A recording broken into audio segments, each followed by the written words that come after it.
அனைவருக்கும் வணக்கம். Last time கேட்கப்பட்ட கேள்விக்கு பதில் பார்த்துடலாமாங்க. ஒருத்தர் 10 அடுக்கு மாடியிலிருந்து கீழே விழுந்துடுறாரு. ஆனால் ஒரு சின்ன காயம் கூட இல்லை. அது எப்படி? எல்லாமே பெரிய காயமா? அதுவும் கிடையாது. சின்ன காயம் இல்லை, பெரிய காயம் இல்லை, ஒன்றுமே ஒரு ஆகலை. அது எப்படி?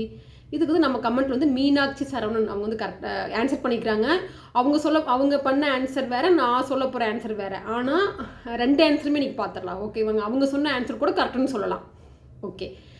ஸோ மீனாட்சி சரவணன் அவங்க என்ன ஆன்சர் சொல்லிக்கிறாங்கன்னா, ஒருவேளை அவங்க கனவு கண்டிருக்கலாம். கனவுல வந்து 10 அடுக்கு மாடில கீழே விழுந்த காயமே ஆகாதளவா அப்படின்னு சொல்லியிருந்தாங்க. டிஃப்ரெண்ட்டாக யோசிச்சுக்கிறாங்க. மீனாட்சி சரவணனுக்கு வாழ்த்துக்கள்ங்க.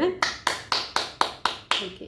ஸோ நான் என்ன ஆன்சர் சொல்ல போகிறேன் அப்படின்னா, ஆமாம் 10 அடுக்கு மாடியிலிருந்து கீழே விழுந்தாங்க. ஆனால் சின்ன காயம் கூட இல்லை. அது எப்படின்னா, அவங்க வெளியில் விழல, மாடியிலிருந்து உள்ளேயே குதிச்சிருக்காங்க. ஸோ ஒன்றுமே உங்களுக்கு ஆகலை. ஸோ மாடியிலிருந்து மாடி மேலே ஏறி நின்று வெளியில் குதிக்காமல் உள்ளேயே குதிச்சிருக்கிறாங்க. அப்போ ஒன்றும் ஆகாதில்ல. ஸோ நான் வந்து இந்த ஆன்சரும் நான் படித்ததில் இந்த மாதிரி ஆன்சர் இருந்துச்சு. இந்த ஆன்சரும் கரெக்டு தான். மீனாட்சி சரவணன் சொன்ன டிஃப்ரெண்ட்டான திங்கிங்கும் கரெக்டு தான். ஸோ ஓகேங்க. அடுத்து என்ன கேள்வி கேட்டிருந்தேன் அப்படின்னா, ஒரு இருட்டு அறையில் வந்து விளக்கு, அதுக்கப்புறம் வந்து மெழுகுவர்த்தி, விறகு அடுப்பு 3மே இருக்குது. எதை ஃபஸ்ட்டு பற்ற வைப்பீங்க அப்படின்னு கேட்டிருந்துங்க.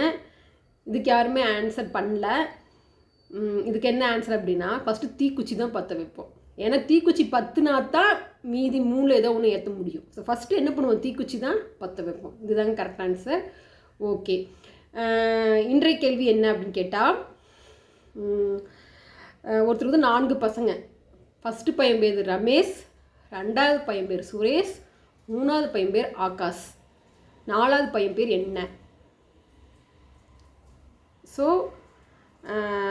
கேள்வி என்னென்னா, அவருடைய 4வது பையன் பேர் என்ன? இதாங்க கேள்வி. ஆன்சர் தெரிஞ்சுன்னா கமெண்ட் பண்ணுங்கள். அடுத்த வீடியோவில் ஆன்சர் பார்க்கலாங்க.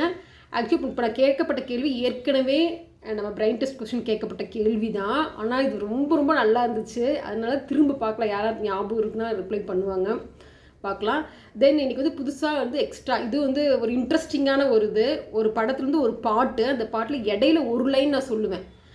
அது என்ன பாட்டுன்னு கண்டுபிடிச்சிங்கன்னா கமெண்ட் பண்ணுங்க. இது யோசிக்கிற மாதிரி தானே. ஓகேவா? என்ன அப்படின்னா, உலகத்தில் எத்தனை பெண்ணுள்ளது, மனம் ஒருத்தியை மட்டும் கொண்டாடுது. இந்த லைன் வந்து எனக்கு ரொம்ப பிடிச்ச லைன். ஏன்னா உலகத்தில் எத்தனையோ பெண்கள் இருந்தாலும் ஒரு ட்ரூ லவ் அப்படின்னா ஒருத்தி மட்டும் தான் நினைப்பாங்க, ஒருத்தி மட்டும் தான் ட்ரூவாக லவ் பண்ணுவாங்க. ஸோ இந்த லைன் எனக்கு அவ்வளோ அழகாக பிடிச்சிருந்துச்சு. இது என்ன படம், இந்த பாட்டோட ஃபஸ்ட் லைன் என்ன, இதெல்லாம் தெரிஞ்சுன்னா கமெண்ட் பண்ணுங்கள். உலகத்தில் எத்தனை பெண்ணுள்ளது, மனம் ஒருத்தியை மட்டும் கொண்டாடுது. இதுக்கான ஒரு க்ளூ கொடுக்குறேன். இந்த படத்தோட ஹீரோ வந்து அதிகமாக படமெல்லாம் நடிச்சதில்லை, சில படங்கள் தான் நடிச்சுக்கிறாரு. ஆனால் இந்த படம் பயங்கர ஹிட்டுங்க. ஓகேங்க. நன்றி, வணக்கம். அடுத்த வீடியோவில் ஆன்சர் பார்க்கலாங்க.